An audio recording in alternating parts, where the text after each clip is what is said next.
저는 오늘 마태복음 6장 9절에서 13절 말씀을 가지고 주 예수님의 기도 생활이란 제목으로 말씀을 나누겠습니다.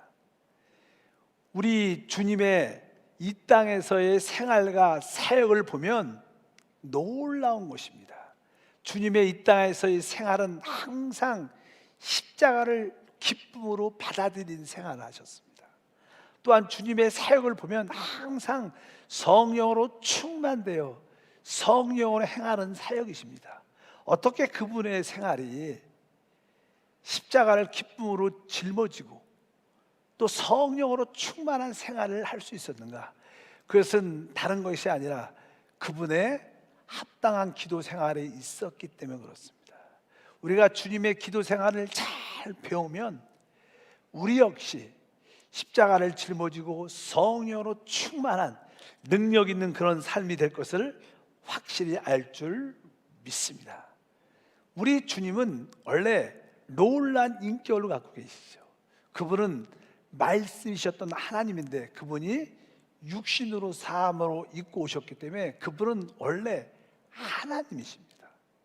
그리고 그분은 또 완전한 사람이신 줄 믿습니다. 그래서 그분의 기도는 하나님의 사람으로서의 기도였습니다. 그래서 보통 우리가 일반적으로 우리와 하는 그러한 기도와는 많이 다르셨습니다. 그분의 기도는 우리 일반적 사람들이 기도하는, 하나님 내 생활에 이러한 어려움과 생활에 필요함이 있습니다, 하나님 도와주시고 축복해 주시옵소서, 우리가 일반적으로 하는 그런 기도하고는 다른 기도였습니다. 또 이제 경건하고 영적인 것을 추구하는 종교적인 사람들이 있습니다. 종교적인 사람들이 기도하는 그런 모습들이 있는데 그런 모습의 기도도 아니었습니다. 또 영성으로 하나님을 추구해서 어떠한 영적인 목표와 어떠한 목적을 가지고 그 영적 목표와 목적을 달성하려고 열정적으로 기도하는 그런 분의 기도도 아니셨습니다. 그분의 기도는 한마디로 하나님께 속한 분이기 때문에 신성한 기도가 있었어요. 그분의 기도의 내용을 보면 하나님께 속한 내용의 기도입니다. 신성한 기도. 또 그분은 사람이셨지만 사람이시니까 보통 일반적인 사람이 아니라 조금은 비밀스러운 사람의 기도였습니다. 실제로 우리 예수님은 그러한 생활을 하셨습니다.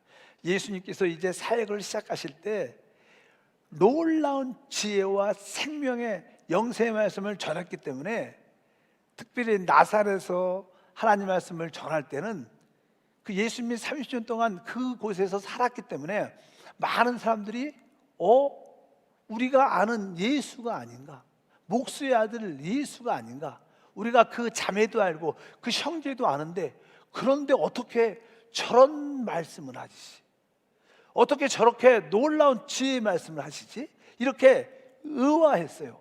사람의 모습을 볼 때는 그분 안에는 어떠한 비밀스러움이 있었어요. 우리의 모든 기도는 주님의 그런 기도를 가질 필요가 있어요. 그래서 주님의 기도가 신성했고 아주 비밀스러운 요소가 있었던 것처럼 우리의 참된 기도도 그런 요소가 함께해야 될 줄 믿습니다. 우리 주님은 왜 그런 기도를 해낼 수 있었을까? 왜 신성했고 왜 비밀스러웠는가? 그분의 모든 이 땅에서의 모든 삶은 하나님과 하나 된 하나님의 임재 안에 있는 생활이었어요. 요한복음 8장 29절에 보니까 나를 보내신 이가 나와 함께 하시도다. 나는 항상 그가 기뻐하신 일을 행함으로 나를 혼자 두지 아니하셨습니다. 주님은 이 땅에 오셨을 때 나를 보내신 이를 항상 의식했어요. 나를 보내신 이 하나님 아버지, 그가 나를 보내셨고 그가 나와 늘 함께 하신다. 그분이 나를 혼자 두니 아니하신다. 그러니까 우리 주 예수님은 항상 자기를 보내신 아버지가 자기와 함께하고 있다. 어떤 상황에도 혼자 있지 않는다. 그분과 함께하고 있다. 이렇게 늘 믿고 생활하셨어요. 또 요한복음 16장 32절도 마찬가지입니다. 보라, 너희가 다 각각 제 곳으로 흩어지고 나를 혼자 둘 때가 오나니 벌써 가까이 왔도다. 그러나 내가 혼자 있는 것이 아니라 아버지께서 나와 함께 계시느니라. 이제 예수님이 겟세마네 동산에서 기도를 마치고 이제 그를 예수님을 잡으러 온 사람들이 있었는데, 이제 그럴 때 제자들이 다 흩어져. 나 혼자 남게 되겠지만 나는 사실 혼자 아니다. 아버지가 나와 함께 하신다. 그분의 항상 생활은 하나님이 나와 함께 하신다. 우리 신앙생활도 마찬가지입니다. 주와 합한 자는 한 영이다. 우리 거듭난 영 안에 성령이 와 계시죠. 여러분들은 항상 그러한 생활이 돼야 됩니다. 주님의 임재와 함께하는 이것을 우리가 믿는다면 우리에게 어떠한 고난과 핍박이 다가와도 우리는 우리 자신을 의지하지 않고 절대적으로 하나님만 신뢰하게 됩니다. 베드로전서 2장 23절, 욕을 당하시되 맞대어 욕하지 아니하시고 고난을 당하시되 위협하지 아니하시고 오직 공의로 심판하는 이에게 부탁하시며. 그분이 많은 핍박과 고난과 욕을 먹을지라도 자신을 의뢰하지 않고 오직 심판하시는 하나님만 의뢰했다는 거예요. 그분은 오직 절대로 주님만 신뢰했습니다. 누가복음 23장 주님이 십자가에서 마지막 이제 그의 영혼이 떠날 때도 뭐라고 외칩니까? 23장 46절에 예수께서 큰 소리로 불러 이르시되 아버지여 내 영혼을 아버지 속에 부탁하나이다. 이 말씀을 하신 후에 숨지시라. 마지막 운명하는 그 시간까지도 아버지 내 영혼을 아버지께 맡깁니다. 어떤 상황에도 주님께 맡겼어요. 우리 주님은 그러한 생활이 되신 줄 믿습니다. 그래서 우리 주님의 생활은 그러한 생활이었기 때문에 사단이 주님을 만질 수가 없는 거예요. 왜? 우리가 우리 자신을 유익을 위해서, 자신의 축복만을 위해서, 내 것만을 위해서 우리가 자꾸만 주장하면 사단이 혹시 이것을 뺏어가면 어떡하지? 날 시험 들게 하면 어떡하지? 내 앞에 문제가 생기면 어떡하지? 이런 두려움이 있어요. 그럼 그런 두려움을 통해서 사단이 우리를 붙잡습니다. 우리에게 역사합니다. 근데 우리 주님 안에는 그런 마음이 없었어요. 우리 주님 안에는 어떠한 마음이 있었을까? 요한복음 14장 31절에 이렇게 말합니다. 오직 내가 아버지를 사랑하는 것과 아버지께서 명하신 대로 행하는 것을 세상이 알게 하려 함이라. 우리 주님은 이 말씀에 보면 딱 두 가지 뭐예요? 내가 하나님을 사랑한다는 거예요. 또 하나님이 명하신 하나님의 뜻을 이루기 위해서 행한다는 거예요. 우리 주님 안에는 이 두 가지밖에 없어. 내가 하나님을 사랑하는 것과 또 아버지 뜻대로 내가 아버지 뜻대로 행하는 것. 난 이 가지만 갖고 있다는 거예요. 그러니까 사단이 예수님이 뭐 자기 자신을 위해서 다른 것을 뭐 붙잡고 있으니까 그걸 갖고 시험할 텐데 시험할 수도 없고 예수님께 자기 사단의 입장과 위치를 고수할 수 없다는 거예요. 우리는 그것을 배워야 됩니다. 그래서 우리 주님은 14장 요한복음 3절 이렇게 말합니다.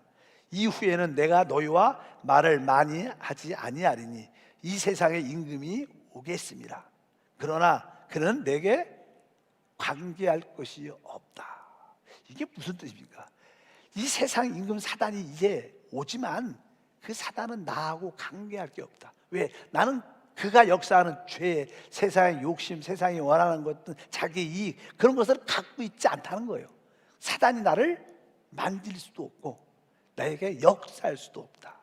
사단이 나에게 관계할 게 없다. 우리도 사역하면서 진짜 주님만 100% 추구한다면 사단이 나를 관계할 수 없어. 나는 내가 가진 게 주님밖에 없어. 난 주님 뜻밖에 없어. 다른 건 중요하지 않아. 그럼 사단이 결코 역사하지 못한다는 예수님의 그러한 생활의 모습을 보면서 우리는 놀라면 금치 못할 수 있다. 근데 어떻게 주님은 이런 말씀을 할 수 있는가? 주님은 바로 그 뒤에 합당한 그런 놀라운 기도가 있었어요. 그분도 이 땅에 사람을 오셨기 때문에 그분도 끊임없이 기도하셨습니다. 저는 요즘에 이 주님의 기도의 생활을 읽어보면서 이 말씀을 묵상하면서 이 말씀을 준비하면서 진짜 난 주님의 기도 생활을 본받고 싶다. 나도 주님의 기도 생활처럼 살고 싶다. 이런 뜨거운 마음이 마음에 막 생겨요. 나도 이런 생활을 해야겠다. 뭐 지금까지 안 한 건 아니지만 좀 수준이 낮게 한 것 같아요. 나도 지금 주님처럼 이런 기도 생활을 해야 되는데 또 이런 계시와 이상을 주니까 마음의 소망이 충만해졌어요. 맞아, 나도 이런 기도 생활을 해야겠다. 진짜 사단이 관계할 수도 없고 하나님을 기뻐하는 그런 기도 생활. 그럼 우리 주님은 실제로 이제 이번 주하고 다음 주에 한번 이 주님의 기도 생활에 대해서 말씀을 나누기 원합니다. 첫 번째, 이 마태복음의 주님의 기도의 내용은 예수님께서 이제 사역을 시작하실 때 침례 요한 때 침례를 받습니다. 물에서 침례를 받고 이제 물에서 이렇게 올라올 때 비둘기같이 성령이 우리 주님께 임하죠. 그래서 그 성령으로 충만을 받고 그 성령에 이끌려서 광야로 가서 또 마귀에게 시험을 받고 광야에서 40일을 밤낮으로 금식하시는 이야기가 기록되어 있습니다. 한번 다 같이 한번 읽어보니까 마태복음 4장 1절과 2절에 그때 예수께서 성령에게 이끌려 마귀에게 시험 받으러 광야로 가사 40일을 밤낮으로 금식하신 후에 줄이신지라. 이 내용에 보면 우리 주님은 진짜 기도를 많이 하셨고 그 모든 기도가 신성하고 비밀스러운 것을 아주 알 수 있습니다. 그래서 오늘 마귀에도 이 성령으로 충만된 다음에 광야로 이끌려 나갔고 거기서 또 하나의 사건은 40일을 밤낮으로 금식했다. 그리고 그 금식이란 이 단어 안에는 기도라는 게 포함되어 있습니다. 왜 금식해요? 그냥 음식을 안 먹으려고 그게 아니라 기도하기 위해서 금식하는 거예요. 그래서 여기에는 금식 안에 기도가 기본으로 포함되어 있는 줄 믿습니다.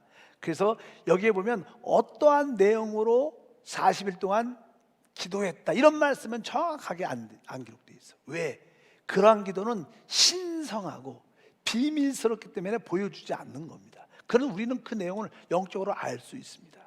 이제 기도에는 금식이 포함되어 있고 금식은 기도와 함께한다. 왜냐하면 성경에 마태복음 6장 5절과 16절에 보니까 또 너희는 기도할 때 외식하는 자와 같이 하지 말라. 또 금식할 때 너희는 외식하는 자들과 같이 슬픈 기색을 보이지 말라. 여기 보니까 너희는 기도할 때 또 금식할 때 같은 맥락으로 다루고 있어요. 아, 이 기도에는 금식이 있구나. 그리고 마태복음 17장 21절에 보면 어떤 귀신 들린 아이를 데려온 아버지에게서 그 귀신을 아들에게서 귀신을 쫓아냅니다. 근데 제자들은 처음에 쫓아내지 못해요. 그래서 물어보죠, 주님한테. 주님, 우리는 왜 그 아들에게 붙어있는 귀신을 쫓아내지 못했습니까? 그러니까 우리 한국 책 번역은 흠정역을 번역했기 때문에 흠정역은 이런 이유는 기도에 나가지 않는다 이렇게 말씀합니다. 근데 성경에 많은 번역본이 있어요.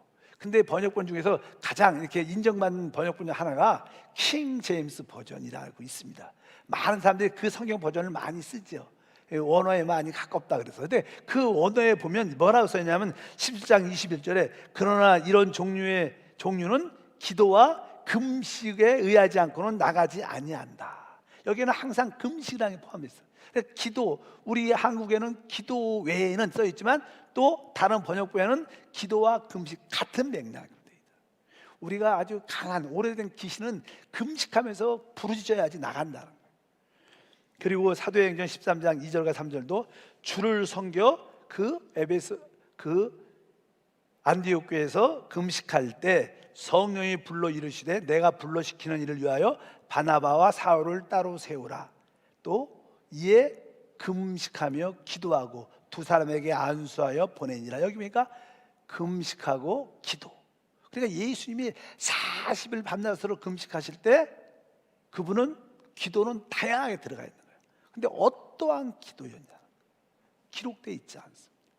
근데 주님이 첫 번째 메시지, 이제 이 금식을 다 끝나고 사탄의 시험을 이기고 나가서 첫 번째 메시지가 회개하라, 천국이 가까이 왔다.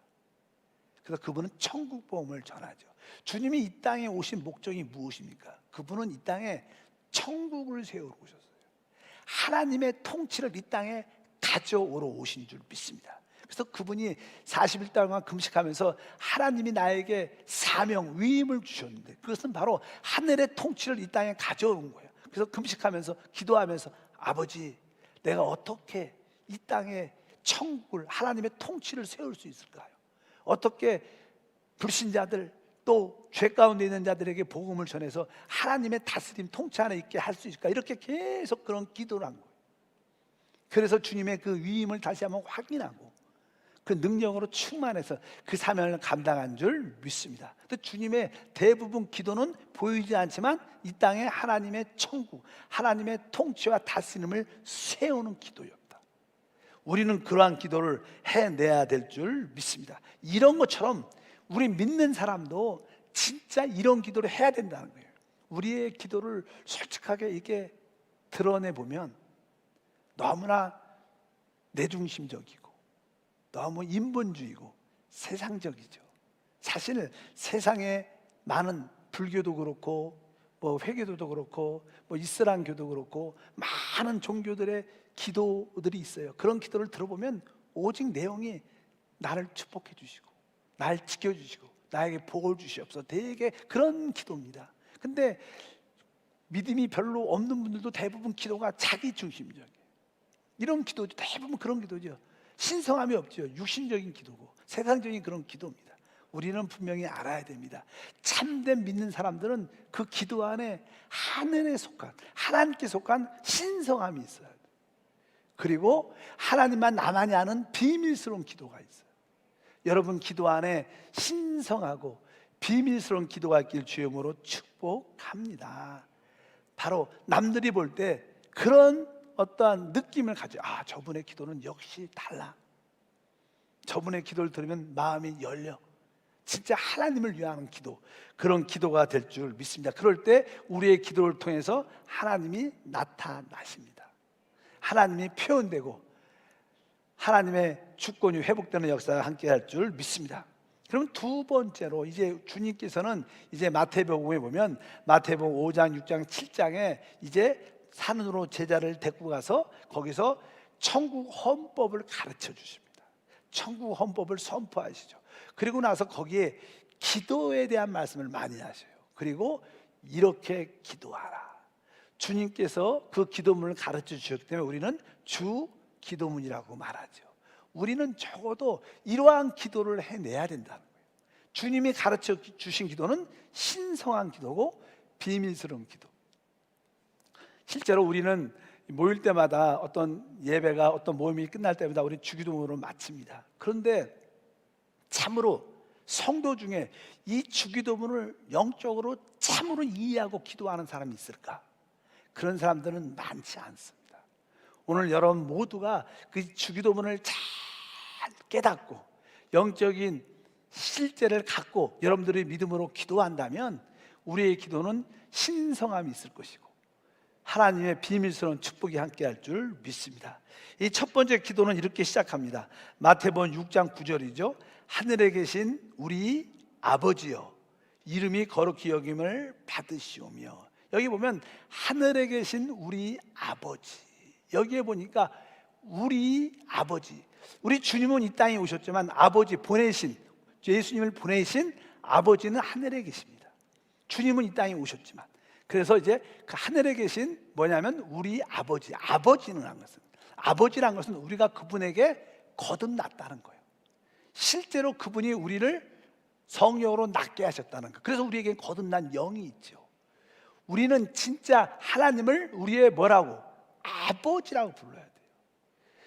거듭나지 않은 사람들은 이러한 기도를 할 수 없어요. 여러분 거듭나셨습니까? 그러면 하나님을 뭐라고 불러요? 하나님만이 아니라 아버지. 아버지께서 우리에게 영생, 생명을 주신 분이에요. 그래서 나는 거듭난 하나님의 아들이다. 난 내 아버지께 기도한다. 이런 확신이 있어야지 여러분들이 신성한 기도를 할 수 있어요. 왜? 우리 하나님의 아들이니까. 그래서 서양 사람들은 혹시 하나님이 살아계시면 하나님 날 도와줘 보세요, 이렇게 기도하지 아버지라는 단어를 쓸 수가 없어요. 왜? 그들은 거듭나지 않았어요. 여러분 거듭났음을 믿습니다. 그러면 기도할 때마다 아버지를 부르셔야 돼요. 아버지. 그뿐만 아니라 여기 보면 우리 아버지, 내 혼자의 하나님이 아니라 우리 구원받은 우리 모두의 아버지입니다. 예수님은 바로 교회의 머리시고 우리는 다 그분의 몸의 지체입니다. 구원을 받고 거듭난 사람들은 다 그리스도의 몸인 지체입니다. 근데 이 지체들은 이렇게 다 생명으로 연결되어 있고 하나예요. 한 몸. 그렇기 때문에 우리 아버지 할 때 내가 아버지께 거듭났을 뿐만 아니라 우리 믿는 모든 사람과 내가 하나다. 한 몸이다, 이 인식이 있어야 진짜 기도가 된다는 거예요. 이런 기도 인식과 깨달음이 없이 그냥 기도하면 참된 기도가 될 수 없고 신성한 기도가, 비밀한 기도가 될 수 없다고 말씀합니다.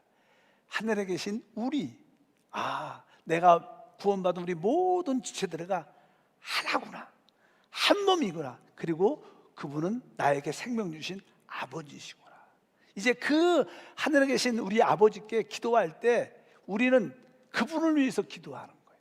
그분의 뜻을. 그래서 여기에 보면 세 가지 이름이 나옵니다. 첫 번째는 아까 6장 9절에 이름이 거룩히 여김을 받으시오며, 그 다음에 읽어보니까 10절 읽어보면 6장 10절에 나라가 임하시오며 뜻이 하늘에서 이룬 것 같이 땅에서도 이루어지리라. 10절을 보면요, 하늘에서 이루어진 것처럼 이 땅에서도 이루어지기를 기도하는 거예요. 근데 하늘에서는 무엇이 이루어졌어요? 세 가지. 하나님의 이름이 거룩히 여김을 받습니다. 그리고 그곳에는, 하늘에는 하나님 나라가 이미 세워져 있어요. 그리고 하늘에서는 하나님의 뜻이 이루어졌어요. 이 세 가지, 나라와 주님의 아버지의 이름과 아버지의 나라와 아버지의 뜻은 하늘에서 이루어졌는데 지금 이 땅은 이루어지지 않았죠. 이 땅은 이루어지지 않았기 때문에 이 땅에 이루어지기를 원합니다, 이렇게 기도하는 거예요. 하나님, 이 땅에 하나님 이름이 거룩해지기를 원합니다. 분별되기를 원합니다. 보통 사람들은 예수 이름을 우습게 합니다. 예수 살아있으면 나타나봐, 나한테 오라 그래봐, 이렇게 그런 농담도 많이 해요. 그리고 어떤 신문 같은 데 나올 때는 불교, 이슬람교, 힌두교, 예수교, 예를 들어서 그냥 예수하고 더 다른 신하고 동일하게 나요. 여러분, 다른 신들은요 거짓신입니다. 그런데 진짜 창조주 우리 하나님의 이름과 어떻게 동일시할 수 있어요? 하나님, 이 땅에서도 주님의 이름이 거룩하게 분별되게 하옵소서. 우리는 그럴 위해서 기도해야 됩니다. 그러기 위해서는 우리는 거룩한 생활을 해야 돼요. 내가 믿는 분은 거룩하고 그분의 이름도 거룩하다, 이렇게 말할 수 있어야 됩니다. 그 다음에 나라가 이 땅에 임하시고, 여러분, 하늘은 하나님의 나라가 세워져, 이 땅에는 아직 하나님 나라가 온전히 세워지지 않았어요.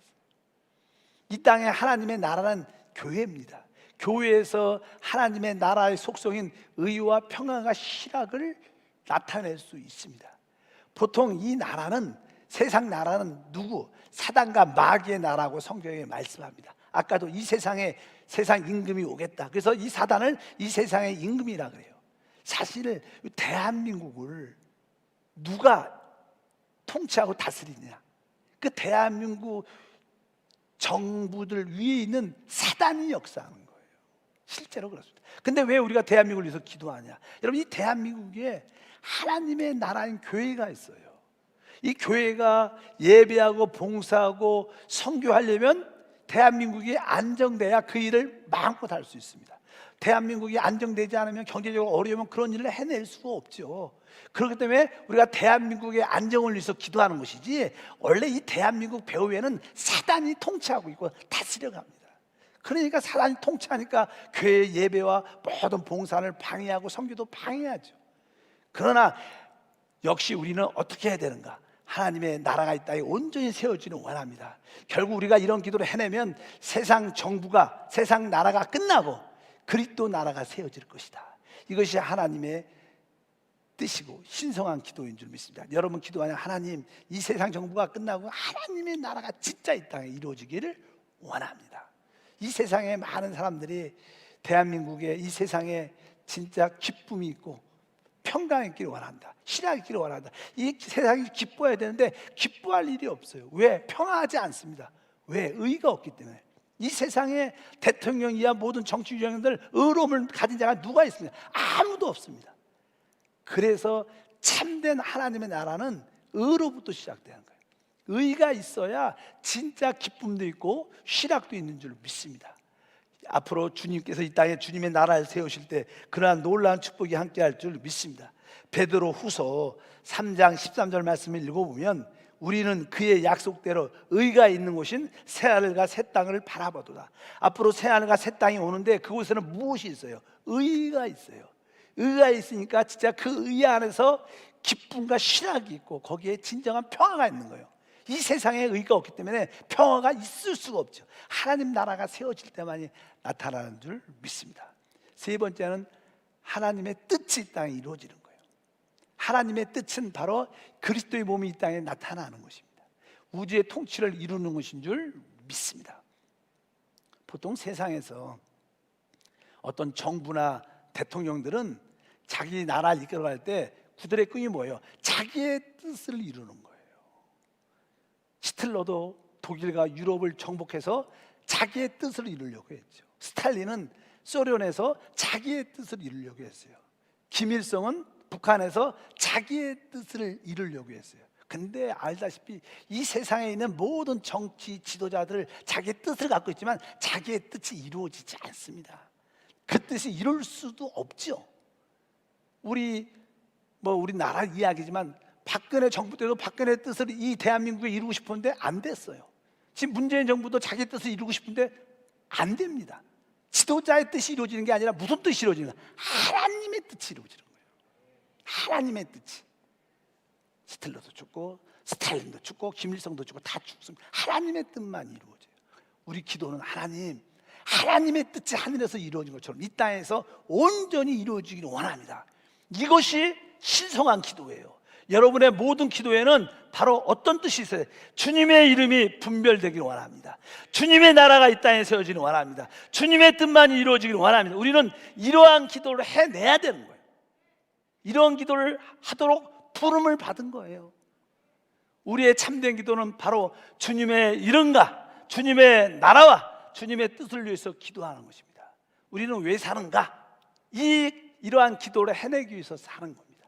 이 땅에 주님의 이름과 나라와 뜻을 이루기 위해서 우리가 이러한 주님의 뜻을 이루려면 우리를 방해하는 자가 있습니다. 우리로 하여금 이러한 기도를 하지 못하도록 역사하는 존재 사단이 있어요. 그래서 이 사단은 우리 가운데 자꾸만 역사하죠. 자꾸만 생활에 물질의 부족함을 느끼게 만들어냅니다. 우리가 만약에 주님의 이름과 나라와 뜻을 위해서 기도하고 싶은데 돈이 없고 먹을 일용할 양식이 없으면 그런 기도를 해낼 수 있겠어요? 그냥 무릎 꿇고 기도하려고 해서 주여 먹을 걸 주옵소서 돈이 없습니다 이렇게 기도가 나오지. 그러니까 우리는 이런 기도를 해내려면 하나님 일용할 양식을 주셔야 됩니다. 주님을 위해서 주셔야 됩니다. 일용할 양식을 주시옵소서. 내가 주님의 이름과 나라와 뜻을 위해서 기도할 수 있도록 일용할 양식, 내 생활에 부족함이 없도록 역사해 주시옵소서. 가난의 저주는 떠나가라, 가난의 저주는 떠나, 이런 기도를 해야 되는 거예요. 믿으시면 아멘. 그뿐만 아닙니다. 우리는 이러한 기도를 해내려면 다른 사람과의 관계에서 화목해야 돼요. 우리 마음에 다른 사람에 대한 원망, 불평, 안 좋은 마음을 용서하지 않는 마음이 있으면 우리의 기도는 상달되지 않아요. 그래서 우리는 우리에게 잘못한 사람들, 우리에게 죄진 사람을 다 용서해야 돼. 우리가 왜 다른 사람을 용서해야 됩니까? 주님을 위하여, 주님의 이름과 주님의 나라와 주님의 뜻을 위하여 기도할 수 있도록 하기 위해서 다른 사람을 먼저 용서하면 하나님도 우리를 용서해 주시고 우리 안에 기도의 영으로 충만하게 세워줄 줄 믿습니다. 바로 우리는 이렇게 우리 자신에게 속지 않는 기도를 보호해달라고 기도해야 될 줄 믿습니다. 그리고 사단은 항상 우리를 세상적인 유혹으로 말미암아 우리를 미혹합니다. 시험에 들게 만듭니다. 그리고 악한 자가 우리를 죽이려고 도둑질하려고 잠깐만 다가옵니다. 그래서 하나님, 내가 시험에도 들지 않고 악한 자로부터 날 지켜 주시옵소서. 이런 기도를 해내야 여러분들은 결국 주님의 이름과 나라와 뜻을 위해서 기도할 수 있는 진짜 신성한 하나님께 속한 사람이 될 수 있다는 거예요. 우리는 내 자신을 위해서 일용할 양식을 구하는 게 아니에요. 내 자신을 위해서 다른 사람을 용서하는 게 아닙니다. 내 자신을 위해서 시험에 들지 않도록 악한 자에게 구워달라고 기도하는 게 아니라 바로 아까 있는 신성한 세 가지 이러한 기도를 끝까지 해낼 수 있도록 여기를 지켜주셔서 계속 이러한 기도를 해내게 도와 주시옵소서. 여러분들은 담대하셔야 돼요. 여러분들은 하나님의 사람입니다. 그렇기 때문에 여러분들은 하나님, 여러분들이 일용할 양식을 구하고 직장을 구하고 사업장을 구하는 것은 당당한 거예요. 하나님, 날 위해서 구하는 게 아닙니다. 하나님의 이름과 나라와 뜻을 위해서 구하고 있사오니 나에게 직장과 사업장을 허락해 주셔서 생활에 부족함이 없게 하셔서 하나님 위해서 마음껏 신성한 기도를 하게 도와 주시옵소서. 하나님, 내가 주님을 위하여 모든 사람을 기쁨으로 용서하게 도와 주시옵소서. 시험에 들지 않고 악한 자로부터 날 지키셔야 됩니다. 원수 마귀는 물러갈지어다. 모든 시험과 유혹은 떠나갈지어다. 그럴 때마다 우리는 더 많은 신성한 기도를, 하나님께 속한 기도를, 비밀스러운 기도를 해서 우리 삶 가운데 놀라운 축복이 함께할 줄 믿습니다. 결론이 무엇입니까? 결론은 다른 것이 아니라 결국 이 세상의 모든 나라와 권세와 능력은 오직 아버지의 것입니다. 그래서 우리는 선포하는 것입니다. 주여, 나라와 권세와 영광은 오직 아버지께 있음을 내가 선포합니다. 여러분들이 어떠한 문제 가운데 있을지라도, 가난 가운데, 어려움 가운데 있을지라도 사단아 물러가라.